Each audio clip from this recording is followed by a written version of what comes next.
ลายปีแล้วรับตัวนะ12-13 ปีซื่อๆทั้งนั้น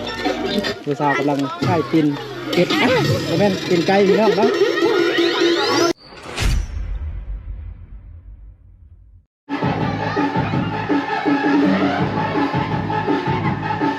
สบายดีพี่น้องหมดสุคนที่เข้ารบฮักแพงเดินยินดีต้อนรับเข้าสู่ช่องบ่าวนึกพร้อมไล่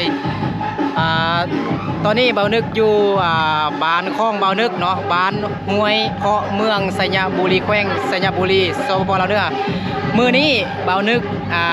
จะพาทุกคนไปครับเบิ่งครับชมบรรยากาศการลิ้นบุญสงกรานต์อยู่ที่ชนบทลาวเนาะอยู่บ้านของบ่าวนึก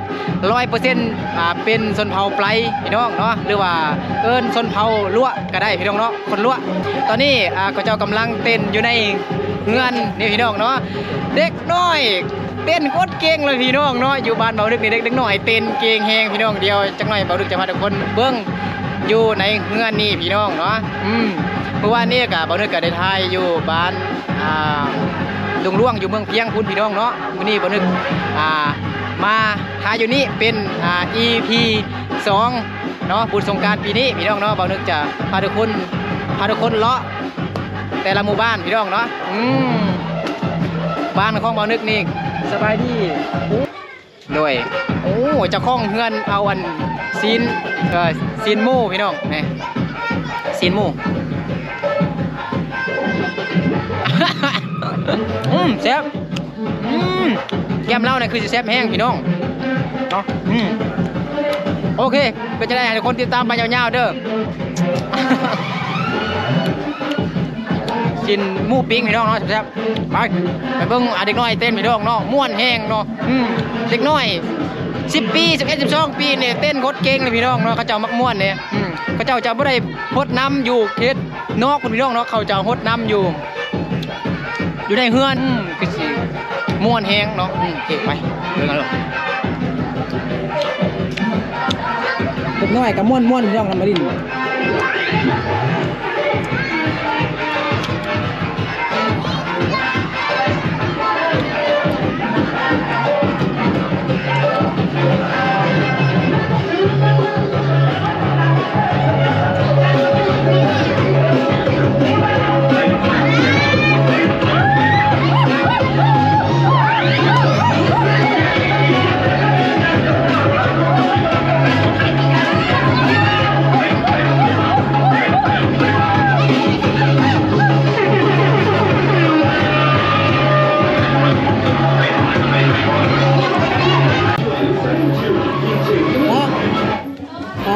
เดี๋ยวอันนี้คือน้องติ้งเด้อเนาะสาวน้อยอยู่บ้านห้วยเพาะเนาะอยู่บ้านบ่าวนึกก็มีแต่ซ้ำนี่แหละผู้สาวเด้อเนาะเมื่อยบ่ล่ะสบายดีปีใหม่เด้อสบายดีปีใหม่สวัสดีครับปีใหม่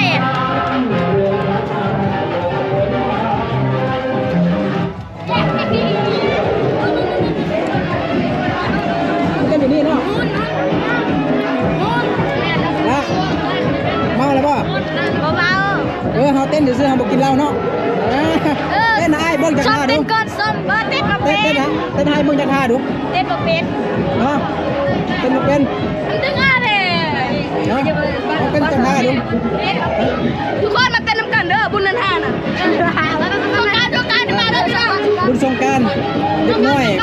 ที่มาเด้อที่สิม่วนแห้งพี่น้องเนาะพากันรดน้ำอยู่ในกองพากันเต้นอยู่นี่เนาะมาแล้วบ่แม่ป้า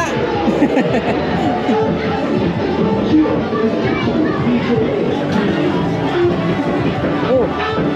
ซ่อมเพื่อนเลยไม่ต้องซ่อมเพื่อนเลยนี่เลย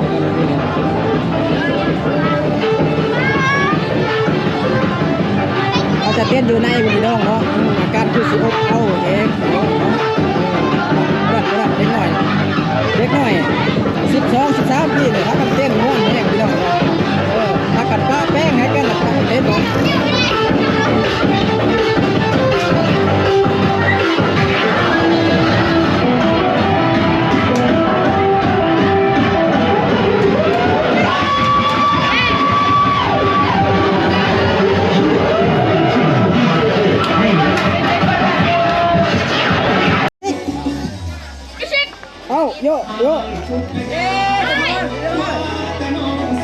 เอาเต้นกูด่าโอ้ยพากันปะแป้งให้กันเลยกูสาวน้อยกูบ้าน้อย เต้ผมบ้าบ่มีเค็ม ใส่น้ำเด็กคือบ่ฮดสั่น บ่มีน้ำ บ่มีน้ำโอ้เอาทา มันนึงแม่ เอาจากทาดูโอ้ไม่ใจเย็นนั้นไม่ใจเย็น มีจังอีพนุนมันไปเด้ยังอีไหนมีหลักบ้านอีเอาดิสิมาเด้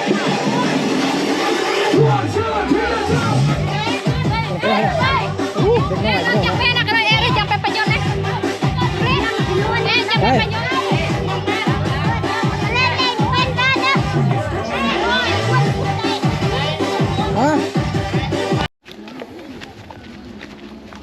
อันนี้มันเจียงไงฮะอันนี้เป็นเพื่อนไพ่ก่อนนี่นะฮะ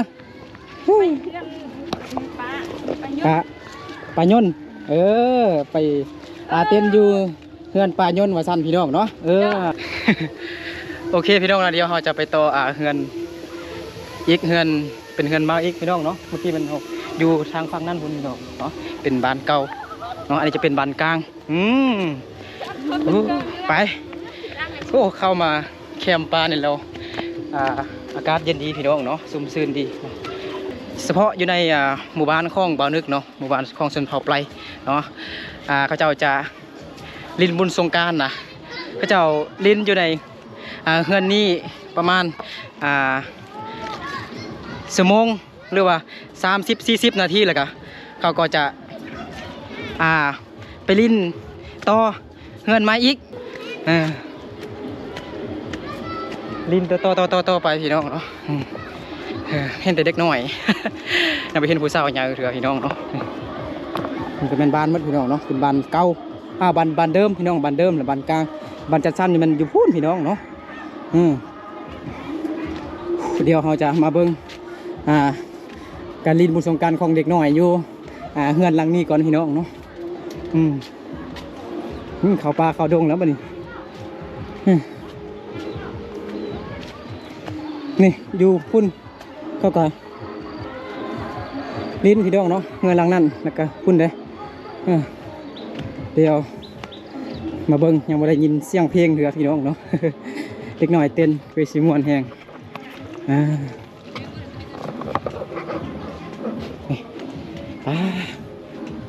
คัก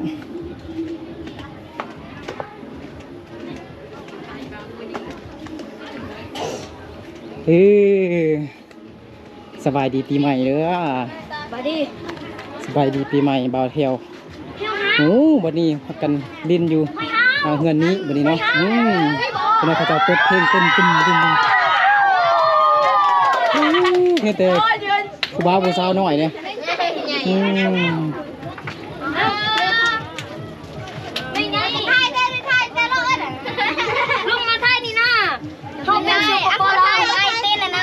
สบายดีปีใหม่เด็กๆนี่โมเมนต์เด็กๆเมียค่อย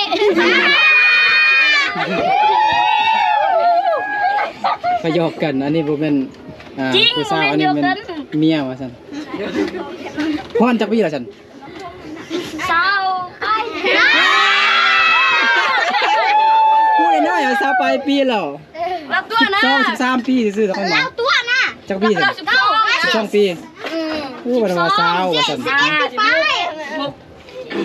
อันนี้14 ปีไปแล้วเด้อมีแต่ไอ้คนรอน้องคนงามเนาะไอ้ก็รออยู่หักไอ้บ่มีเมียฉันไอ้มีเมียแล้วมีอะไรอันนี้อย่างสุดเล็กน้อยนี่จะกินเหล้าเด้อมีแต่เต้นเอาซื่อๆเด้อจึงคำมูกันลิ้นน้ำมากินเหล้ากินเบียร์ว่ะสันพี่น้องไปจากไหนล่ะบัดนี้ลิ้นน้ำซื่อไปหาเงินก่อนเฮาโอเคเอามิวสิกเพลงมาเล่นฮึบสวยจักหน่อยดูก้องมาเบิ่งนี่นะเต้นก้อนมันนึงฮึบบอกคำเต้นแบบนี้ฮึบไอ้ก็ลอยนะเต้นได้กับเป็นมือเรียกน้องไอ้บ่อยากโม่น่ะเนาะคนนี้ก็เต้นบ่เป็นบ่คนนี้นะผู้สาวน้อยเด้ซ้ำ ตอนนี้ก็เวลา5 โมงแล้วพี่น้องตอนค่ำอยู่บ้านของเบานึกเนาะก็ เฮือนหลังนี้จะมีพิธีการสู่ขวัญหรือว่ามัดคอต่อแขนพี่น้องเนาะบุญสงกรานต์ก็มีทุกๆครอบครัวแหละพี่น้องเนาะเขาจะมัดแขนมัดขวัญอย่างนั้นแล้วก็หลังจากมัดแขนมัดขวัญแล้วก็พากันเต้นพี่น้องเนาะส่วนหลายก็จะเป็นผู้สาวผู้บ่าวน้อยพี่น้องเนาะ12 13 14 ปีพี่น้องเนาะอยู่นี่ไพ่เป็นไพ่เป็นอายอายุไล่กว่ากันจากพี่ผู้อันเบาซุกกันบ่16อันนี้เป็นอ้ายแล้วเนาะอายุอันล่าอยู่แต่ว่ายังเป็นผู้น้อยอยู่เนาะฮึบเด็กน้อยพี่น้องเนาะแล้วเบิ่งเขาเต้นเป็นตาหักตาเพลงพี่น้องเนาะแต่ว่าเด็กน้อยนี่เพิ่นก็ยักลินบุญสงกรานต์ไม่ยังขนาดแต่ว่าเขาเจ้าบ่ได้กินเหล้ากินเบียร์ได้พี่น้องเนาะมีแต่พากันปะเป๊กแล้วก็พากันเต้นพี่น้องเนาะม่วนเฮงเนาะนักเรียนม.1 ม.2นี่ล่ะเนาะพี่น้องผู้จับมะม่วงบ่นี่ผู้บ่าวใหญ่น่ะมาเต้นผู้จับมะม่วงแต่ว่าชวนฮะเอ้าไผโสดอยู่นี่ยกมือขึ้นโสดว่าสั่นไหนเด็กน้อยปิดแล้วมานะมื้อนี้ก็บ่มีผู้สาวใหญ่พี่น้องเนาะมีแต่ผู้สาวน้อยเด็กน้อยเนาะมีแต่เด็กน้อยมีแฟนคุณน่ะโสดยังบ่มีแฟนว่าซั่นก็บ่น้อยเนาะน่ะยุ่มพอยังหรอปอซี่เคยได้ที่1บ่เคยได้ที่1บ่ฮะเคยอยู่เก่งแท้วิชาที่น้องมักเรียนที่สุดเป็นวิชาหยังภาษาอังกฤษฮะภาษาลาวนักภาษาลาวว่าซั่นเนาะแต่ว่าวิชาใดก็สำคัญคือการทำหมดแหละเนาะมานี่เต้นอันนี้ก็เบิ่งก่อนให้เบิ่งก่อนให้เพิ่นเอาตู้มาไว้มอนี่ได้บ่เอาตู้ไว้มอนี่ได้ฮึบเด็กน้อยเป็นตาหักตาแพงพี่น้องเนาะเข้าไปยักม่วนพี่น้องเนาะเพราะว่าอยู่ในเขตชนบทอยู่ในหมู่บ้านของบ่อนึกเนาะเด็กน้อยนี่จำนี่เราเขาเจ้าพอดีมักลินมักม่วนนะพี่น้องคุณสาวฮะผู้สาวคนน่ะใช่ผู้สาวผู้สาวน้อยผู้สาวน้อย13 14 ปีซื่อๆหั่นน่ะอันนี้ผู้สาวหมดเม็ดเบิ่งหัวใจแตกผู้บ่าวหน่อยเนาะหัวใจแตกเบิ่งหัวใจ50 ปีหรอเอาซะพระเจ้าเด็กน้อยนี่จะบ่ได้กินเหล้ากินเบียร์เพิ่นบ่ให้กินเหล้ากินเบียร์พี่น้องมีแต่พากันปะแป้งกันซื่อๆพี่น้องเนาะดินน้ำกันซื่อๆมาเบิ่งผู้สาวน้อยซื่อมาเบิ่งผู้บ่าวน้อยซื่อๆเนาะพากันม่วนๆเด้ออยู่นี่มีแห้งหมดสุขุสุคนเด็กๆล้านๆเนาะม่วนแห้งพี่น้องเนาะอยู่บ้านของเบานึกแต่มื้อนี้บ่เห็นผู้สาวใหญ่เห็นแต่ผู้สาวน้อยผู้บ่าวน้อยพี่น้องเนาะ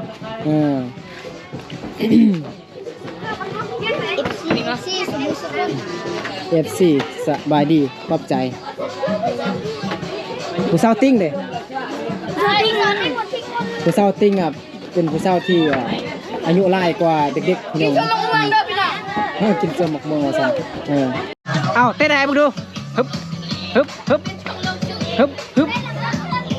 เด็กน้อยเต้นพี่น้องเป็นตาตัวแพงพระเจ้าพักม่วนเด้เด็กน้อยป.4 ป.5เนาะเด็กน้อยอยู่ในชนบทพระเจ้าพักม่วนแฮงพี่น้องเนาะเป็นอะไรไม่จังพร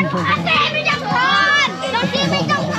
พรกินน้ำซุปเอาพี่น้องเนาะเขาเจ้าบ่ได้กินเหล้ากินเบียร์เลยกินน้ำซุปเอาเนาะ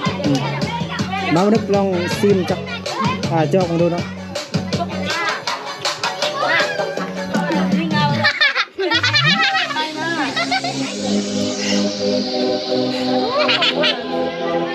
กินช่วยได้กินน้ำซุปบุกกินสินะเป็นไงบ้างดู ได้ได้บังดู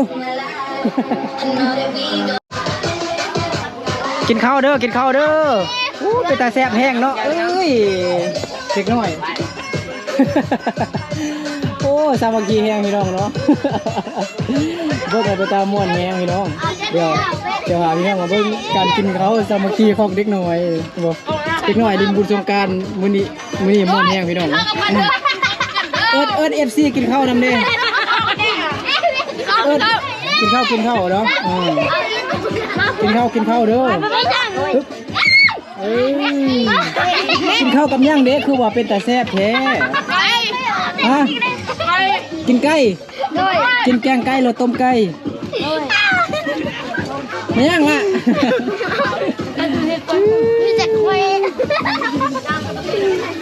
กินต้มไก่ว่าซั่นพี่น้องเด้อเอ้ย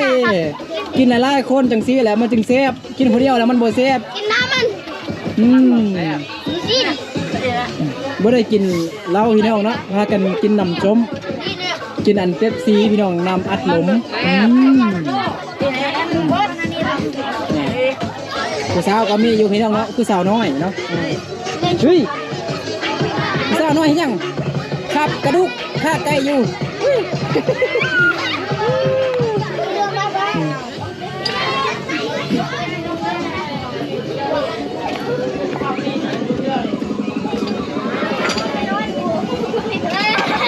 ติ้งป้อนข้าวหายเลยยกน้องติ้งพี่น้องเนาะน้องติ้งกับแบบเป็นหัวหน้าเด็กน้อยพี่น้องเนาะเนาะแล้วก็ไอซุก ไอซุกคนล้อสันเนาะงานบ่นึก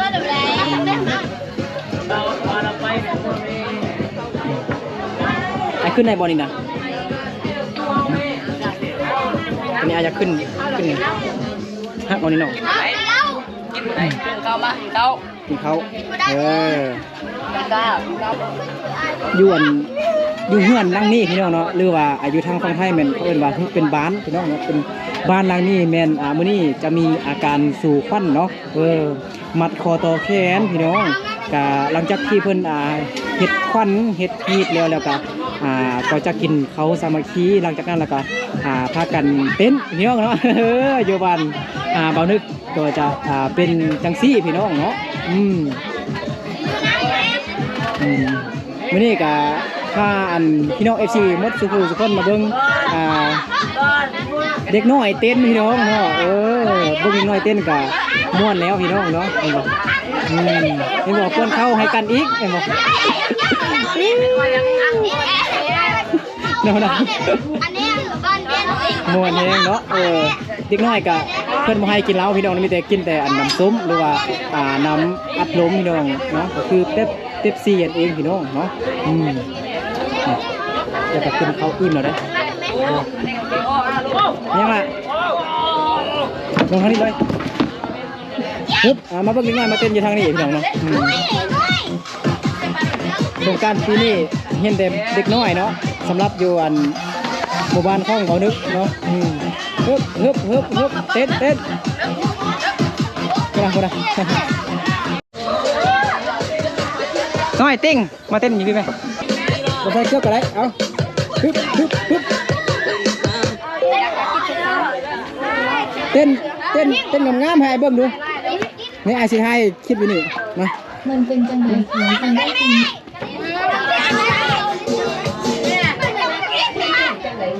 ตีมึง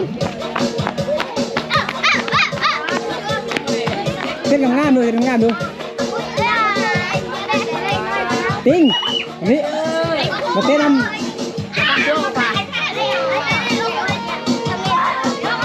เต้นเอาเด็กหน่อยเต้นพี่น้องเงินกว่า10,00010 พูดเนาะเฮ้ยกูทราบมาด้วยเพราะน้ำมันกูทราบมาด้วยเพราะกูทราบมาด้วยเพราะแต่มีลูก3 คนแล้วเด้อยกพี่น้องเนาะสดลูกติดสดลูกติดโอ้อันนี้มันตำรวจอันบ่โอ้ไอ้มวย จานแล้วมันหน้าเนี่ย เอาไปดิ มันหน้าจุ้งยังไง บ่าวแต่งไอ้มอนเอาไปดิมาไงไอ้มอนเต้นจากท่าให้เบิ่งดูเต้นจากท่าให้เบิ่งดู อาจารย์นี่อาจารย์มอนอาจารย์ใหญ่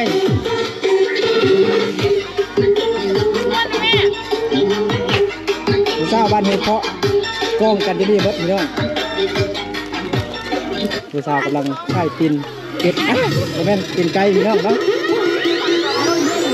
มาซื้อกินไก่ซอยดิ โอ้ย ในไรเงิน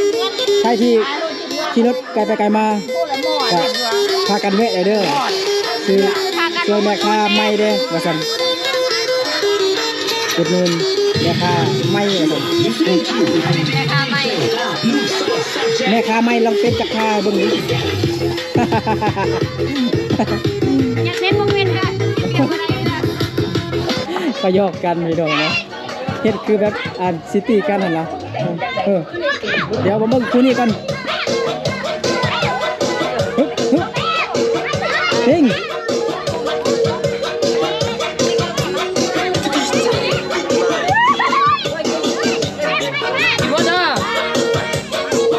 ไปซาต่อนี่น่ะฮะละสิไปซะ ไปอาบ อันนี้เป็นหัวหน้าเด็กน้อยไหนเดี๋ยวไปดึงก่อนเดี๋ยวไอสิมาสัมภาษณ์น้องติ้งไปดึงก่อนน้องชื่อว่าน้องติ้งกันบ่จักปีแล้ว 3 ฮึจักปีแล้วก็ 3 13กี่ตัวเนาะกี่ตัวปีเพราะว่า15ปีแล้วดิป้าสิใหญ่เลยเนาะระวังค่อยๆดมเลยฮะไปรีนซ่าต่อเลยนะฮะไปรีนซ่าต่ออุ้ยเป็นตะม่วนนี่ดอกเนาะมีแต่เด็กน้อยเนาะอยู่บ้านคอกบ่อดึกเนาะปีนี้คือสิม่วนแฮงม่วนเบิ่งแต่เด็กน้อยนี่ล่ะเวลาปีก็มีแต่เด็กน้อยเลยพี่น้องเนาะตัวใหญ่ประมาณ16-17 ปีนี่ก็เอาอันพวกหรือว่าเอาอันเมียแล้วเนาะ เอาเมียแล้วพ่อไปอาบน้ำเอาเลย เฮาไปอาบน้ำก่อนไปจุ่มน้ำก่อนไป ไปอาบน้ำก่อน ไปแช่อยู่น้ำจาก3 ชั่วโมงก่อนเนาะไปอาบน้ำเล็กน้อยคือไปอาบน้ำแล้ววันนี้ ใจเด้อ ฮะ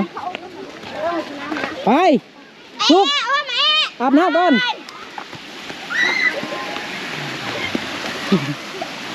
อาบน้ำก่อนไป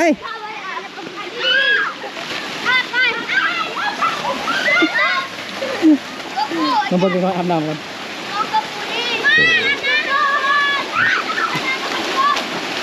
ใช่ไหม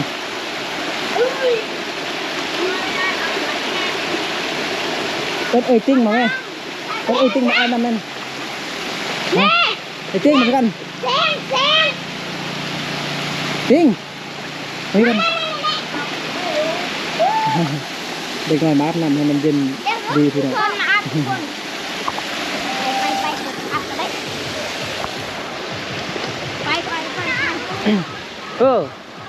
ไอ้กับ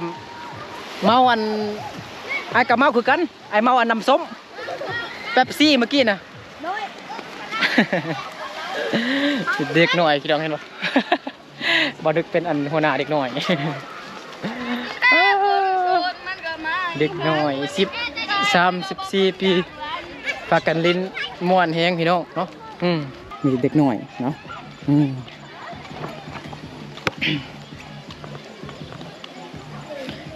ภาพมันอาจจะมัวๆหน่อยนึงพี่น้องเพราะว่าตอนนี้ก็6 โมงปลายแล้วเนาะโอเคเอาสำหรับคลิปนี้ก็เบาหนึ่งก็ขอปิดคลิปไว้สำนี้ก่อนซะพี่น้องเนาะวันนี้ก็อยู่อันบ้านข้องเบานึกเนาะก็ม้วนพี่น้องเนาะเด็กหน่อยเบิ่งเด็กหน่อยลินบุญสงกรานต์เนาะลินม้วนเพลงเนาะก็บ่เห็นเขาลินนำมีแต่พากันกินน้ำส้มแล้วก็เฮ็ดอย่างมัด